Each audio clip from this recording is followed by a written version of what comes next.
Hello ka-hacks! May glutinous rice ka ba? Gawin mo ito at future ko lang ating first recipe book series.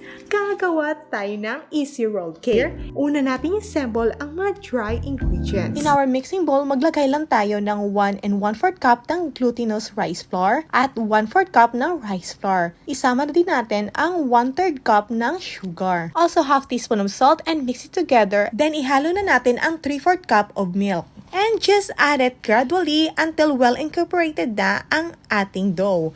And here guys, mag-add lang din tayo ng 1/4 teaspoon ng vanilla extract. At dahil dalawang flavor ang ating gagawin in another bowl, hatiin lang natin ito sa dalawa. And here guys, mag-mix tayo ng 1 teaspoon ng kukwa at 2 teaspoon ng water. I-mix lang natin ito ng mabuti. Mga kahaks, ihalo na natin ito sa isang bowl and this is our chocolate flavor. At sa ating square pan, ilagay na natin ang ating glutinous mixture. Yan guys, itap lang natin to remove the excess bubbles. At ating na ito lutuin sa ating improvised oven gamit ang kawali. And here guys, pag medyo matigas na siya, let's add the second mixture.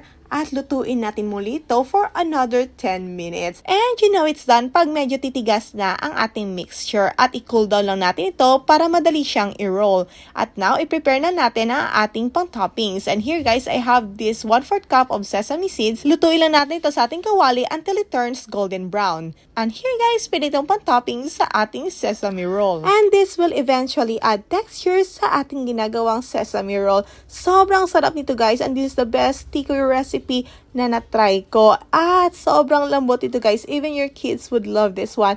This is so easy to make na kahit wala tayong oven, ay kayang-kaya natin gawin ito. Now, let's cut this one into a bite size. Medyo malaki ito ating recipes. So, isinil ko lang yung ating kutsilyo guys para clean yung cutting natin ng ating TiKoy guys. So, here's my version of this sesame roll or TiKoy guys na sobrang lambot na tsak magugustuhan ng ating mga kids at pwedeng-pwede nyo ng pang negosyo because look at this, super slimy and you will love the chocolate feeling sa talaga namang full packs of flavor at sarap na talagang magugustuhan ng lahat. Thank you so much for watching!